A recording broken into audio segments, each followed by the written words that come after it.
بسم اللہ الرحمن الرحیم۔ ناظرین السلام علیکم ورحمۃ اللہ وبرکاتہ۔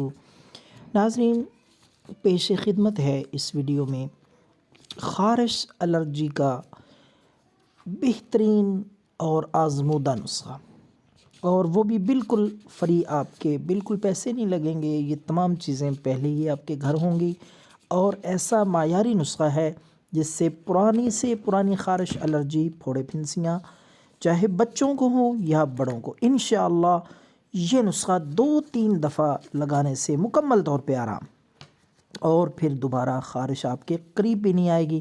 تو یہ نسخہ ضرور ٹرائی کریں، کسی اور دوائی کی آپ کو ضرورت نہیں رہے گی۔ ناظرین، سب سے پہلے آپ نے لینی ہے 3 چمچ سرسوں کا تیل۔ 3 چمچ سرسوں کے تیل میں آپ نے 1 چمچ تبت کریم، یہ بھی تقریباً ہر گھر میں ہوتی ہے۔ تبت کریم کے علاوہ اور کوئی کریم آپ نے اس میں شامل نہیں کرنی، فیئر اینڈ لولی وغیرہ اور بہت ساری کریمیں ہوتی ہیں، لیکن اس خارش کے نسخے میں آپ نے صرف تبت کریم، وہ بھی کولڈ نہ ہو، دوسری عام تبت کریم آپ نے اس میں 1 چمچ مکس کر لینی ہے۔ تو ناظرین، اچھی طرح اس کو مکس کرنے کے بعد آپ نے پھر تیسری چیز جو اس میں ایڈ کرنی ہے وہ ہے ہلدی۔ آدھا چمچ ہلدی لیں اور وہ بھی سرسوں کے تیل اور تبت والے اس امیزے میں ایڈ کر دیں۔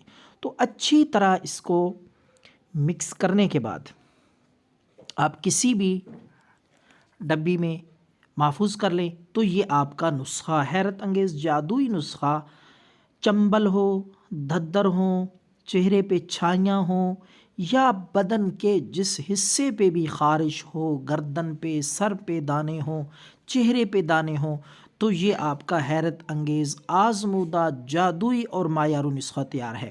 تو ناظرین، اب سنیں اس کا طریقہ استعمال یہ ہے، جس جگہ پہ آپ کو دانے ہیں، گردن پہ ہوں، سر پہ یا چہرے پہ، کمر پہ خارش ہو پھوڑے پھنسیوں کی صورت میں، یا کھجلی نما خشک خارش ہو، تو ناظرین آپ نے رات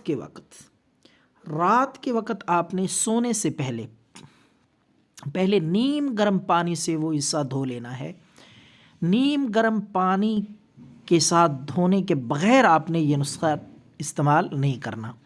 تو یہ آمیزہ نیم گرم پانی کے ساتھ دھونے کے بعد خشک کر لیں، کسی صاف ستھرے پاکیزہ تولیے کے ساتھ خشک کرنے کے بعد متاثرہ جگہ پہ آپ یہ لیپ سا انگلی کی مدد سے لگا دیں۔ تھوڑا تھوڑا لگانا ہے، بالکل زیادہ نہیں لگانے کی کوشش کرنی ہے آپ نے، تھوڑا تھوڑا، معمولی پھنسیوں پہ یا کھجلی ہو، خارش ہو تو آپ سر پہ، گردن پہ، جہاں پہ، کمر پہ، ٹانگوں پہ اور بدن کے مخصوص حصوں پہ خارش ہو تو آپ لگا دیں۔